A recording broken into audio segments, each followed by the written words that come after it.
Irmãos, graça e paz seja convosco nesta manhã, possamos nós sentir a bênção do nosso bom Deus, possamos nós encontrar esse bom Deus em cada momento da nossa vida, possamos nós levar esse bom Deus a quem está ao nosso lado, que esta seja uma manhã de entrega, uma manhã de comunhão com o nosso bom Deus. Irmãos, estamos a chegar ao final da pregação do ciclo de pregações sobre Neemias. Peço que abram as Bíblias em Neemias 13 e que possam deixar abertos as Bíblias nesse capítulo. Se bem se lembram, a semana passada falámos sobre alegria. A alegria que invadiu Jerusalém depois do trabalho estar concluído. Os trabalhos tinham terminado. Irmãos, a cidade estava reconstruída, as muralhas estavam reconstruídas, o templo estava reconstruído, irmãos, havia culto a Deus, a cidade tinha sido repovoada, irmãos, havia festa em Jerusalém. Que bom seria que o livro terminasse aqui. Como seria bom que o livro de Neemias terminasse no capítulo 12. Nós estamos habituados aos filmes, às séries na televisão, em que viveram felizes para sempre. E se o livro de Neemias terminasse no capítulo 12, poderíamos dizer, e viveram felizes para sempre. Só que o capítulo 12 não é o final do livro de Neemias. Há mais um capítulo, que é o capítulo 13 de Neemias. Sabem, irmãos, a realidade tem um condão de ser bem mais dura do que os livros que vemos ou os romances que lemos. Os casamentos reais, os trabalhos reais, os nossos relacionamentos com quem está ao nosso lado, que são relacionamentos reais, normalmente não encaixam na fórmula viveram felizes para sempre. Tudo o que é real passa por momentos de provação. Tudo o que é real passa por momentos de confusão. Tudo o que é real passa por momentos de dor, de sofrimento. Irmãos, há muitos momentos em que não vivemos felizes. Há muitos momentos em que os casamentos passam por dificuldades. Há muitos momentos em que o nível de trabalho nos desespera. Há momentos em que a família parece um grupo de desconhecidos que têm o mesmo nome. Há momentos em que a vida com o nosso próprio Deus parece estar divorciada. Ou seja, há momentos, irmãos, na nossa vida em que ficamos completamente fora do romance, em que ficamos completamente fora do filme com um final feliz. Em Neemias a história não termina no capítulo 12, um capítulo de reconciliação, um capítulo de festa, um capítulo onde há a possibilidade de celebrar o nome de Deus, em que parece haver restauração em todos os âmbitos do povo. Há o capítulo 13. Irmãos, não sei se se recordam, mas no capítulo 2, Neemias, perante Artaxerxes, o grande rei, pede para ir para Jerusalém. Neemias pede para regressar à sua cidade, para reconstruir a cidade. Ele tinha tido notícias de que a cidade de Jerusalém estava completamente devastada, em que já não havia culto. Ele tinha tido notícias em que Jerusalém, as pessoas estavam afastadas da cidade, em que a grande Jerusalém, a glória do nome de Deus, não estava a construir, não estava a ser um verdadeiro testemunho do nome do Senhor. E então pede para regressar. E o texto diz-nos que ele vai ficar 12 anos em Jerusalém. Ele foi no ano 20 do reinado do rei Artaxerxes, e no ano 32 ele regressa. Isto porque no versículo 6 e 7 diz-nos o texto: quando tudo isto aconteceu, eu não estava em Jerusalém, pois no ano 32 do reinado de Artaxerxes, rei da Babilónia, eu voltei para junto do rei, embora tenha passado algum tempo eu tenha regressado a Jerusalém com o conhecimento de Artaxerxes. Ou seja, ele regressou porque no capítulo 2, ele tinha dito ao rei: eu vou para Jerusalém, mas eu vou voltar. Havia prazo. Havia um prazo para Neemias fazer a obra que Deus tinha colocado no seu coração. E ele voltou. E podemos achar, bem, ele voltou, o trabalho estava terminado, Jerusalém estava a funcionar perfeitamente, havia relações restauradas, estava tudo de acordo com a lei de Deus. Por isso, o grande Neemias podia voltar, ele já tinha feito o seu trabalho. E ele regressa, irmãos. Regressa para a Babilónia, Não sabemos quanto tempo é que Neemias esteve afastado de Jerusalém, mas sabemos que depois de algum tempo Neemias sente a necessidade de voltar a Jerusalém. Irmãos, quando chega o final feliz, o romance tinha desaparecido. Tudo aquilo que Neemias tinha proposto fazer na cidade de Jerusalém tinha ido por água abaixo. A única coisa que se mantinha ainda eram as muralhas, eram os edifícios, era a construção. Tudo aquilo que foi feito por mãos humanas se mantinha. Agora, tudo o resto, a relação entre as pessoas e a relação com Deus, tinha desaparecido. Irmãos, se lembram, no capítulo 10, nós tínhamos visto que o povo tinha feito sérios compromissos para se manter fiel a Deus. E dos compromissos que tinha feito no capítulo 10, no capítulo 13, vamos ver que falharam em todos eles.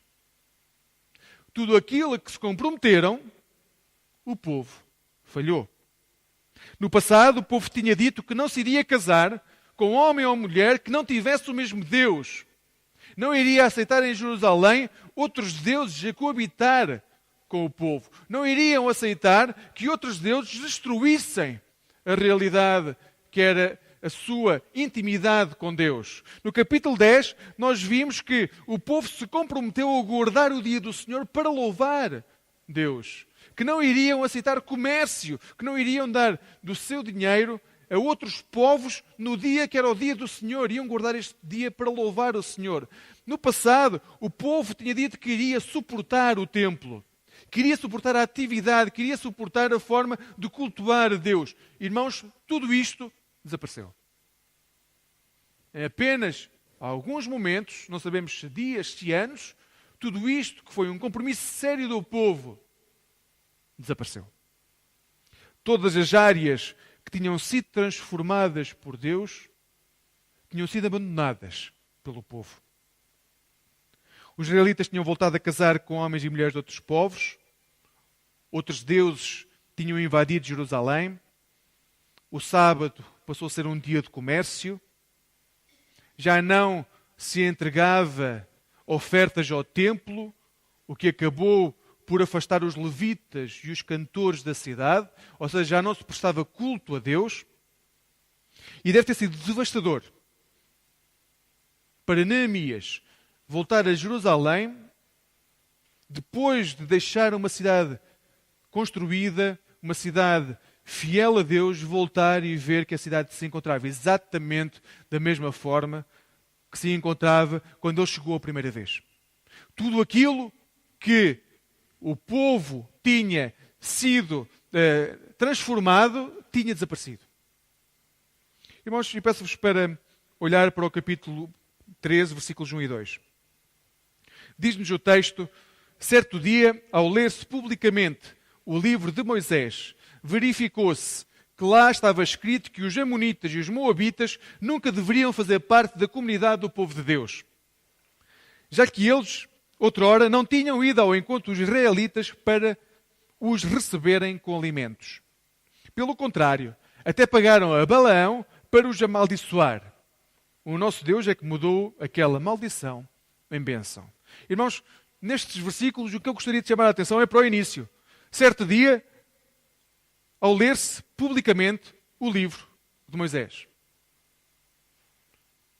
Toda a transformação começa de novo com a leitura da palavra de Deus.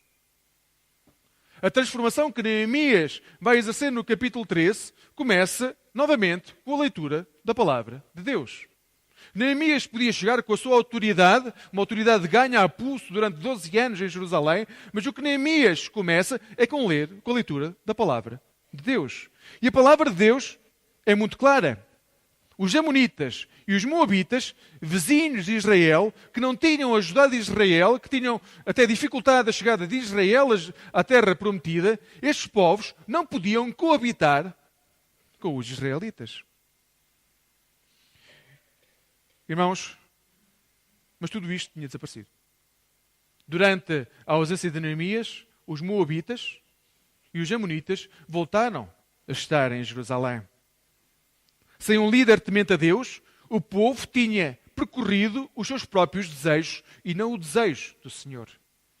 Sem um líder temente a Deus, o povo tinha feito a sua vontade e não a vontade de Deus. O que parecia não ter importância, voltou a ter importância. Porque assim que leram a palavra de Deus, o povo sentiu que tinha que fazer algo. Diz-nos no versículo 3, ao ouvirem esta determinação, afastaram de Israel todos os estrangeiros. O próprio povo, assim que voltou a ler a lei de Deus, voltou a aproximar-se do desejo de Deus para si. Irmãos, nos nossos dias também somos chamados a ter atenção, porque sempre que nos afastamos da palavra de Deus, corremos o sério risco de nos afastarmos da vontade de Deus e de percorrermos a nossa vontade. Sempre que nos afastamos da palavra de Deus, sempre que a palavra de Deus deixa de estar presente na nossa vida, nós corremos o sério risco de fazer aquilo que nós queremos e não aquilo que Deus quer que nós façamos. No momento em que temos que tomar decisões importantes sobre assuntos importantes, a Sagrada Escritura deve ser aquilo que nos guia e orienta. No momento em que nós temos que tomar decisões importantes na nossa vida, seja pessoal, familiar ou mesmo como igreja, tem que ser a palavra de Deus a encaminhar-nos nas decisões que tomamos. E se a palavra de Deus nos orienta e nos guia, nós devemos escutá-la. Irmãos, a palavra de Deus parece muitas vezes muito difícil de aceitar, mas ela é usada para nos edificar diante de Deus e para edificar o nome do Senhor no nosso meio. Muitas vezes, irmãos, nós gostamos de dar muito a nossa opinião sobre aquilo que a Bíblia diz. E está muito certo que possamos discutir. Mas no fim de contas, o que nós somos chamados a aplicar é a palavra de Deus. E não é a nossa interpretação pessoal. Porque, muito sinceramente, irmãos, em muitos tópicos a Bíblia é tão clara que não importa aquilo que eu digo, não importa aquilo que os irmãos pensam, não importa aquilo que nós desejamos, a palavra de Deus é claríssima. Mas custa. Custa muito. Nós podemos escolher desobedecer, mas não afirmemos que a nossa interpretação é mais válida que a interpretação de quem está ao nosso lado. A única interpretação correta é a interpretação que Deus nos dá. A regra geral, a Bíblia quer dizer exatamente aquilo que diz. E quando não quer dizer, não o diz. A regra geral, aquilo que nos é dito é tão claro que nós não temos que tirar coelhos da cartola. Agora, temos de voltar a ler a Bíblia. Porque, igualmente, um versículo da Bíblia não faz a Bíblia. Um capítulo da Bíblia não faz a Bíblia. O povo de Deus é chamado a conhecer a Sagrada Escritura e a viver segundo a Sagrada Escritura. Por isso, irmãos, em qualquer momento da nossa vida, algo que é essencial para a nossa restauração também é começarmos pela palavra de Deus. Ler as Sagradas Escrituras. Mas Neemias, depois de ler as Sagradas Escrituras, começou a descobrir algumas coisas que se estavam a passar em Jerusalém. E diz-nos no versículo 4 e 5, antes disso, o sacerdote Eliachibe, encarregado das salas das despensas do templo do nosso Deus e parente de Tobias, tinha posto à disposição deste último uma grande sala. Era lá que se guardavam anteriormente as ofertas, o incenso, os objetos sagrados e as décimas do trigo, do vinho novo e do azeite, que eram destinados aos levitas, cantores e porteiros, bem como aos sacerdotes. Irmãos, primeiro choque. Tobias, lembram-se de Tobias? Tobias tinha sido um daqueles que se tinha oposto a Neemias, que tinha feito tudo o possível para Neemias não reconstruir a cidade. Tinha feito tudo o possível para que o templo não fosse reconstruído. Tinha feito tudo aquilo que era possível para impedir que Jerusalém voltasse a ver a glória. Este Tobias passou a viver dentro do templo. E mais do que isso, irmãos, Tobias não era um judeu. Tobias era um estrangeiro. Tobias, que se tinha oposto e tinha feito tudo aquilo que estava à sua disposição para que Jerusalém não fosse reconstruída, tinha ficado com uma sala que era guardada, ou que devia ser usada para guardar tudo aquilo que era dos levitas. Todas as ofertas, tudo aquilo que eram ofertas, tudo aquilo que era para o sustento dos levitas, não existia. O povo tinha esvaziado aquela sala e tinha entrado para lá alguém que não acreditava no Deus de Israel. Como resultado da falta de consagração, aquilo que devia ser consagrado a Deus estava a ser consagrado ao mundo. Aquilo que devia guardar ofertas, incenso, objetos sagrados e as décimas do trigo, do vinho novo e do azeite, tinha sido substituído por um estrangeiro que se opunha a Deus. E, irmãos, isso é também verdade nas nossas vidas. Nós temos duas hipóteses. Ou enchemos o nosso coração, ou enchemos a nossa vida com Deus e com o desejo de Deus, ou então, aquilo que devia ser ocupado por Deus vai ser ocupado por aquilo que não é de Deus. Se nós não enchermos o nosso coração e a nossa vida com a vontade de Deus, tudo aquilo que se opõe a Deus vai encher a nossa vida. O texto diz que o sacerdote fez tudo isto porque Tobias era seu parente. Que devido à proximidade, ele tinha deixado que aquilo que não era de Deus entrasse no templo. Irmãos, também nós não devemos deixar que nada nem ninguém nos impeça de ter uma relação saudável com Deus. A nossa prioridade deve ser encher a nossa vida e o nosso coração com Deus. Porque tudo aquilo, todo o espaço que não for preenchido por Deus, irmãos, vai ser preenchido por coisas que nos afastam de Deus. E isso é um grande desafio, irmãos. Porque nós sabemos, todos nós sabemos, que na nossa vida temos que lidar muitas vezes com situações que nos colocam em tensão com esta relação com Deus. Pois não deixem que nenhuma tensão vos faça colocar Deus em segundo plano. Porque senão a sala que devia ser dedicada às ofertas para Deus vai ser uma sala invadida por coisas que não são de Deus. E aquilo que tinha sido a consagração de um templo a Deus, e nós, como templo do Espírito Santo, fomos consagrados a Deus, cada um de nós foi consagrado a Deus, cada um de nós que aceita Jesus como Senhor e Salvador foi consagrado a Deus e é templo do Espírito Santo. Se há alguma sala dentro de nós que não está a ser guardada para ser consagrada a Deus, irmãos, vai ser consagrada àquilo que não é de Deus.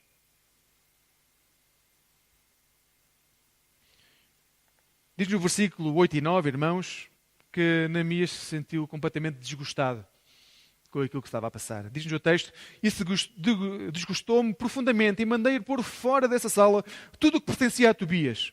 E dei ordens para que a limpassem e voltassem a colocar lá os objetos sagrados do templo de Deus, as ofertas e os incensos. Irmãos, a questão não é... Eles tinham um conflito pessoal. Tobias e Neemias tinham um conflito que vemos desde o início. Tobias não queria a reconstrução, Neemias fez tudo aquilo que era possível para restituir a glória de Deus a Jerusalém. Mas isto, o que vemos aqui, irmãos, vai além do conflito pessoal. Neemias decidiu voltar a limpar o espaço consagrado a Deus para que o fim a que tinha sido consagrado voltasse a ter efeito. Neemias retirou aquilo que era pecado do templo que pertencia a Deus.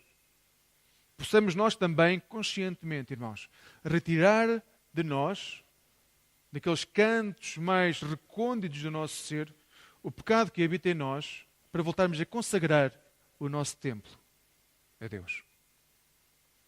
Este episódio mostra, irmãos, a forma como o pecado habita em nós. Começa por uma sala pequena e depois vai alastrando no nosso corpo. Já não se contenta só com a sala das ofertas, já passa para a sala ao lado, porque começa a crescer. E nós vamos dedicando cada vez menos tempo, menos espaço da nossa vida à consagração a Deus e passamos a dedicar mais tempo da nossa vida a consagrar a nossa vida a coisas que não são de Deus. No momento em que nós temos consciência disso, irmãos, nós somos chamados, como Neemias, a colocar a mobília toda fora que não pertence a Deus. Somos colocados a pegar em tudo aquilo que não é consagrado a Deus e colocar fora, para voltar a ocupar a nossa vida com aquilo que é de Deus.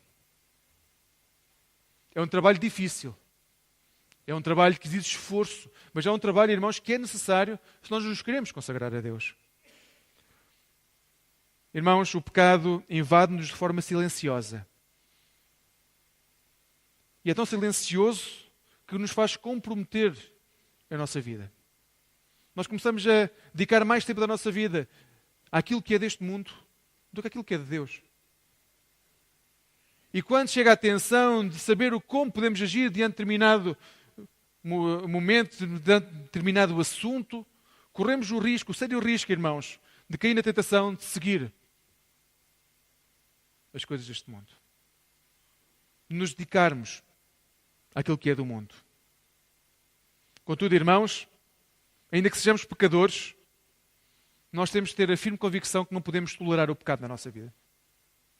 Neemias não tolerou que um estrangeiro habitasse no templo do Senhor. Não tolerem que nada daquilo que vos faz mal habite no vosso coração. Isso não quer dizer que não o possa, que não irá acontecer, mas não tolerem que isso aconteça.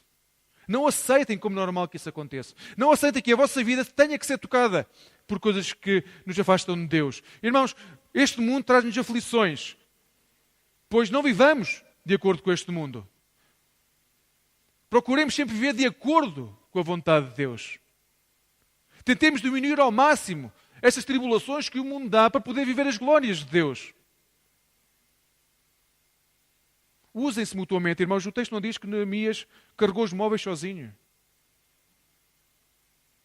Usemos-nos uns aos outros para tirar tudo aquilo que nos afasta de Deus no nosso coração. Aprendamos a falar uns com os outros. Aprendamos a partilhar e a orar uns pelos outros. Nós não queremos um templo poluído, queremos um templo que se consagra a Deus. Que a nossa vida possa ser assim. Irmãos, Neemias retirou tudo aquilo que não era consagrado a Deus. Neemias fez com que o templo voltasse a ser consagrado a Deus. Irmãos, e Jesus pede exatamente a mesma coisa. Jesus, no Sermão da Montanha, em Mateus 5, vai colocar as coisas de uma forma apenas ligeiramente diferentes. Capítulo 5, versículos 29 e 30. Se o teu olho direito te leva a pecar, arranca-o e atira-o para longe de ti. Mais vale perderes uma parte do teu corpo do que ele ser inteiro lançado no inferno. De igual modo, se a mão direita te leva a pecar, corta e atira para longe de ti. Mais vale perderes uma parte do teu corpo do que ele ir todo inteiro para o inferno. Irmãos, Jesus está a dizer exatamente a mesma coisa que Neemias, por outras palavras. Irmãos, Jesus não está a dizer para nos mutilarmos. Jesus não está a dizer que nós temos que arrancar partes do nosso corpo quando pecamos, irmãos, senão dificilmente ainda teríamos alguma parte do nosso corpo. O que Jesus está a dizer é que vai exigir muito esforço da nossa parte afastarmos o pecado de nós. Que vai exigir muito esforço da nossa parte afastarmos aquilo que nos faz mal. Mas que o resultado, irmãos, será grandioso.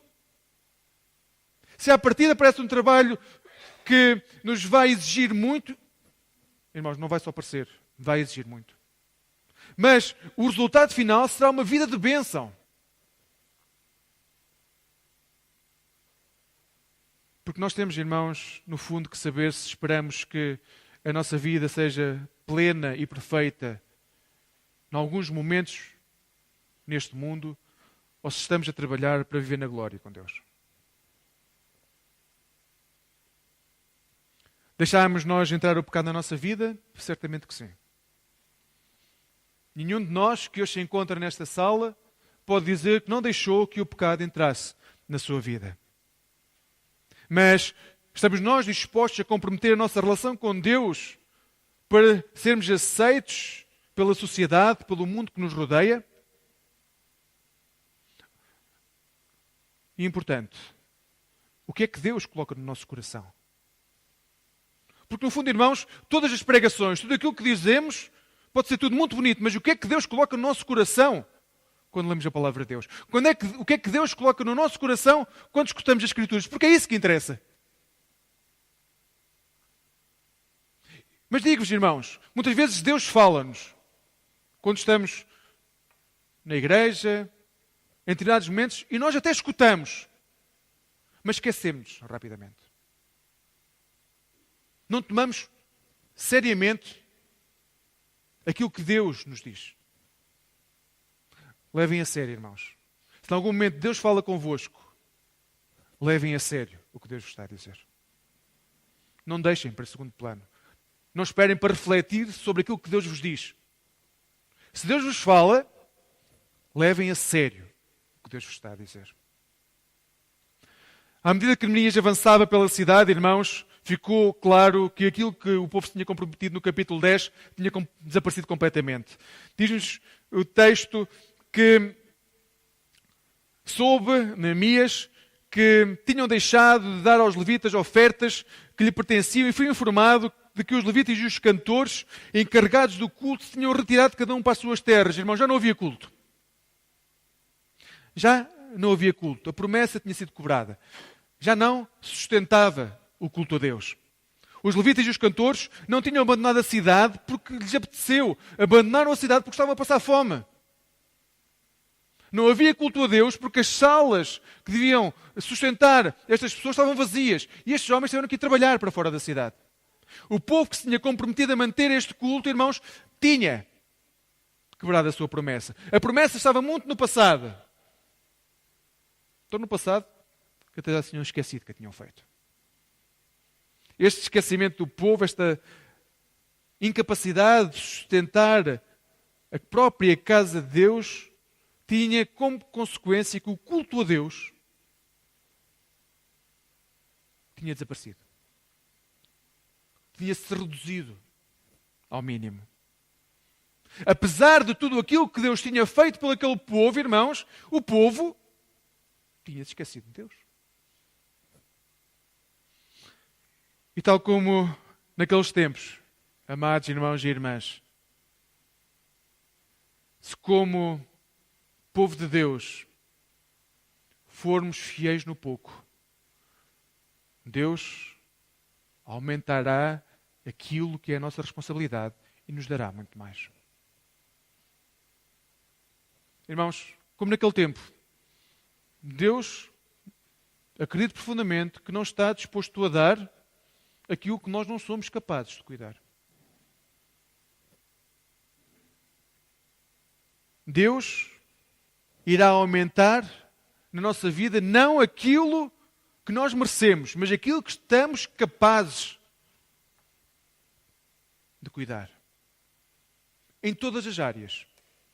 Física, familiar, monetária. Deus dará exatamente aquilo que nós tivermos capacidade de cuidar. Deus procura fidelidade do povo. Deus procura vidas consagradas à sua vontade. E Neemias continuava, irmãos. O povo tinha deixado de lado. Lembram-se do final feliz, da alegria do capítulo 12? Pronto, já vimos que a alegria já tinha desaparecido, o culto que tinha sido o momento de encontro tinha desaparecido. Outro ponto, irmãos, diz no versículo 15 e 16. Também me dei conta que havia homens que pisavam uvas no sábado, que levavam fardos às costas, que carregavam os burros com vinho, com uvas, com figos e todas as espécies de cargas e as transportavam ao sábado para Jerusalém. Repreendi-os por venderem as suas mercadorias naquele dia. Acontecia também que alguns naturais da cidade de Tiro, mas residentes em Jerusalém, levavam peixe e toda a espécie de mercadorias e vendiam-nas ao sábado a alguns judeus de Jerusalém. Lembram-se do capítulo 10, irmãos? O que era que o povo se tinha comprometido? Não compraremos nada a estrangeiros ao sábado. O sábado vai ser consagrado a Deus. E é desaparecido. A promessa estava muito no passado. Tinha sido esquecida. Não negociar com pagãos? Esquecido. Dedicar pelo menos um dia a Deus? Esquecido. O povo tinha voltado a viver exatamente como vivia no passado, afastados de Deus. Como me lembra Neemias, o povo estava a proceder muito mal e tinham voltado a profanar o dia do sábado. Tinham voltado a profanar o dia do Senhor. Tinham desviado a sua contribuição, mas no fundo o que eles tinham desviado, irmãos, verdadeiramente era a sua adoração. O povo tinha colocado o foco em outra coisa que não Deus. Já tinham o seu conforto, já tinham a sua casa, já tinham a sua cidade, já tinham tido a sua festa, agora podiam viver exatamente como se Deus não existisse. Já tinham sido abençoados, já tinham um lugar de segurança, já estavam a viver na sua plenitude Já não precisavam de Deus. Irmãos, se lermos a Bíblia para trás, os primeiros capítulos, Juízes, vamos ver que também aqui não há nada de novo. Ninguém gosta de ouvir que está a fazer as coisas mal. Nenhum de nós, creio, gosta de ouvir que faz as coisas mal. O que nós gostamos de ouvir é dizer como as pessoas estão orgulhosas de nós. Como nós fazemos bem as coisas. O que nós gostamos de ouvir é que nós estamos a ser corretos. Ninguém gosta de ouvir dizer que é orgulhoso. Ninguém gosta de ouvir dizer que aquilo que nós fazemos, o pecado que nós estamos a cometer, tem consequências. Alguém gosta de ouvir isso? O que nós gostamos de ouvir, irmãos, é que somos pessoas honestas, que somos pessoas de bem, somos pessoas que fazemos as coisas corretamente, que aquilo que nós fazemos vai ter consequências positivas. Nós gostamos de ouvir coisas boas. O que nós gostamos é que as pessoas digam que nós temos razão. Que nós temos razão. Nós. Mas como me lembro de Neemias, foi devido aos pecados que não foram apontados. Foi devido à relação com Deus que não foi corrigida que o povo chegou ao estado em que chegou.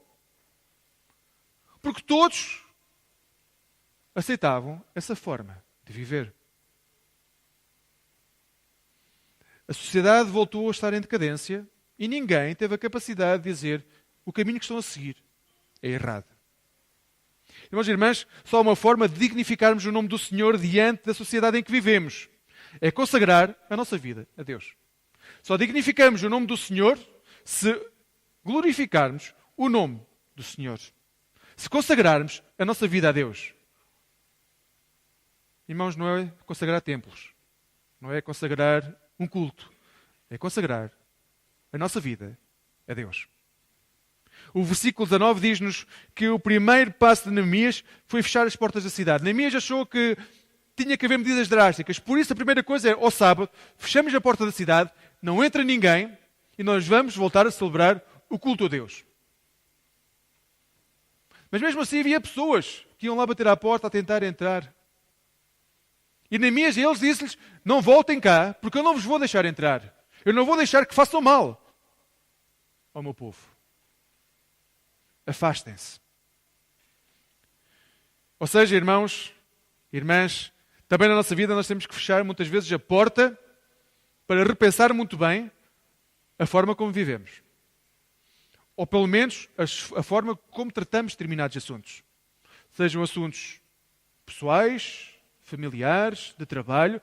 Há aquele momento em que realmente nós temos que fechar a porta e falar com Deus. Consagrar a nossa vida a Deus, escutar aquilo que Ele tem para nos dizer, porque Ele tem o conselho mais importante para dar. Mesmo que haja muitas pessoas a bater à porta, a quererem dar as suas opiniões, irmãos, há que fechar a porta. E dizer, agora é o meu tempo com Deus. Irmãos, por fim, Neemias viu que o povo estava também a ser invadido por outros deuses. E a gravidade era enorme, irmãos. Nós não estamos só a falar de casamentos com estrangeiros.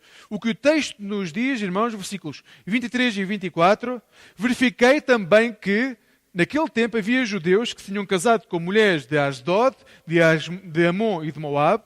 Metade dos seus filhos falavam a língua de Asdod e de outros povos, e já não falavam a língua judaica. Irmãos, o que estava a acontecer é que a tradição judaica, que tem como base a língua, para poderem ler as Sagradas Escrituras, para poderem ler a lei de Deus, metade das crianças já não a sabiam falar. O que significava, irmãos, que numa ou duas gerações deixaria de haver Israel. Deixaria de haver um Israel consagrado a Deus. As pessoas já não conseguiam, as crianças já não sabiam ler a lei de Deus. Não falavam a língua das Sagradas Escrituras. Como é que quem não fala e não lê a língua das Sagradas Escrituras vai compreender Deus se Deus se manifesta através das Sagradas Escrituras? O povo tinha escolhido seguir o seu caminho. E também aqui tinha faltado à promessa que tinha feito no capítulo 10. Irmãos, hoje podemos achar muito normal que se fale outras línguas. Hoje o mais normal é pessoas de países diferentes casarem e os filhos nem sempre saberem as duas línguas, apenas saberem uma língua. Mas o que estamos a falar aqui não é do casamento entre pessoas, é de casamento entre pessoas com deuses diferentes e no qual os filhos não sabiam falar a língua do Deus de Israel. Os filhos cresciam a falar a língua de outros deuses, a conhecer outros deuses. O Deus de Israel estava a desaparecer. Isto mostrava, irmãos, a responsabilidade que os pais tinham na educação ou na forma de manter o povo de Deus. E como isso era importante. A linguagem que as crianças falavam tinha que ser a linguagem de Deus.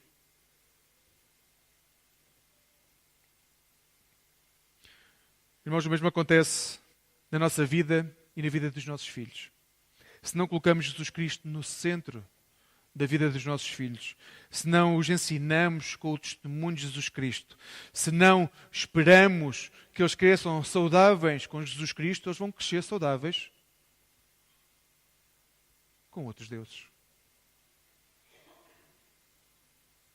Vão falar a língua de outros deuses. Vão se consagrar a outros deuses.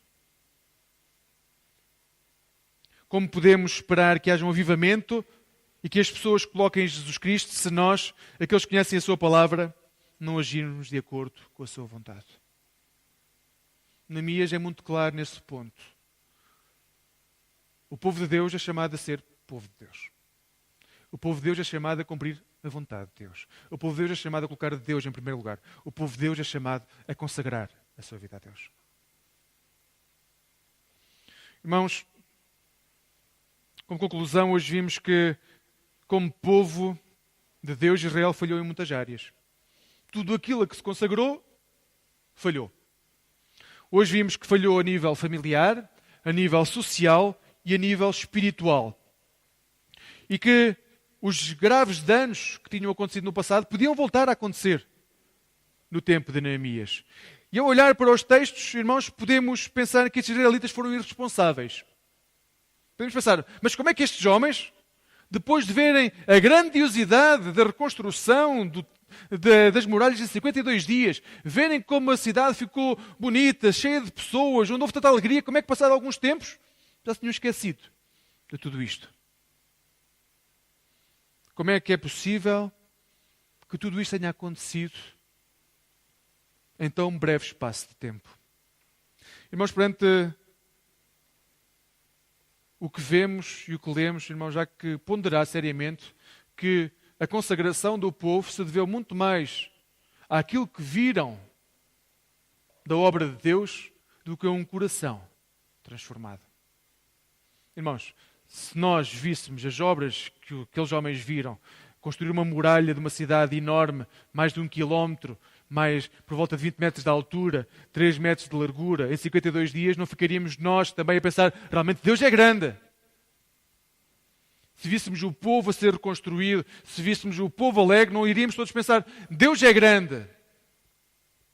Mas irmãos, Deus também é grande quando não mostra grandes obras. E Deus veio até nós para nos transformar pela fé que coloca no nosso coração e não pelas grandes obras que pode fazer na nossa vida. Lembramos nós dos compromissos que fizemos a semana passada? Todos nós fazemos compromissos com Deus e dizemos, Deus, eu não volto. Lembram-se do que é que disseram que não voltavam a fazer a semana passada, ou há um mês, ou há um ano? Se calhar assim podemos compreender melhor porque é que este povo falhou. É porque nós também falhamos. Quantas vezes nós já não dissemos, eu não volto, e voltámos. Quantas vezes é que não dissemos, Senhor, eu não, e voltámos. Se calhar assim podemos compreender melhor porque é que este povo se afastou.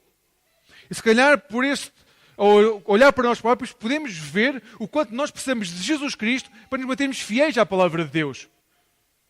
Se vamos unicamente colocar a nossa esperança nas obras que Deus faz, irmãos, nós vamos falhar. Se vamos colocar a nossa esperança só nos momentos em que nós vemos a obra transformadora de Deus, os grandes milagres, os leprosos a deixar de ser leprosos, os cegos a verem, se nós colocamos a nossa esperança unicamente nesses acontecimentos, irmãos, nós vamos falhar. A nossa fé tem que ser Jesus Cristo.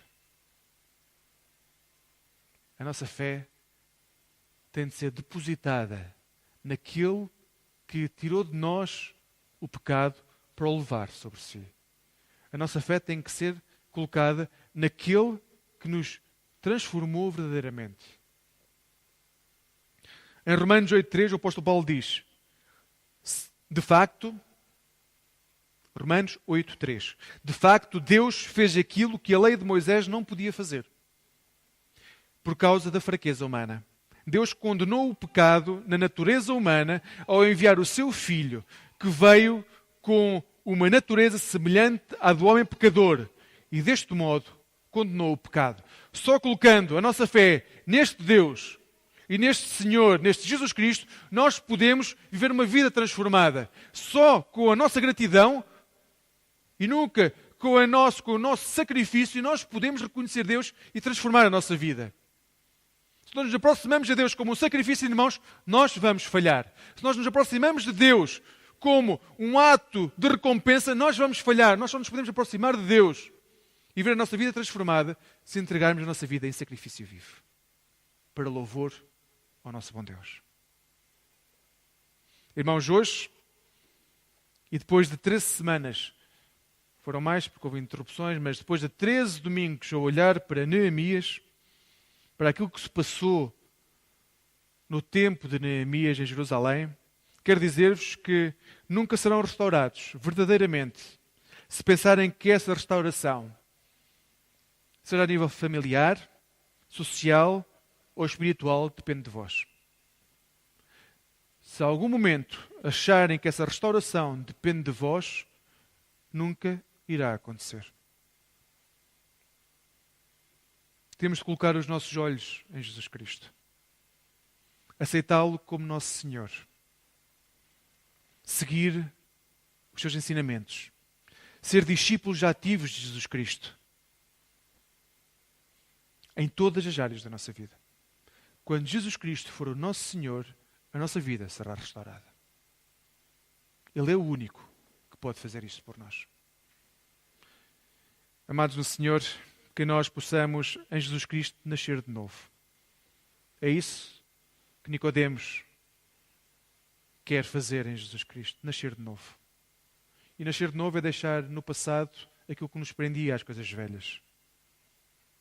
Como diz o apóstolo Paulo na carta aos Efésios. As coisas velhas ficam no passado. Nós somos chamados a ser coisas novas. Possamos entregar a nossa vida em sacrifício vivo, santo e agradável ao nosso bom Deus. E aí haverá restauração. A Deus seja dada a honra e a glória, agora e para sempre. Amém.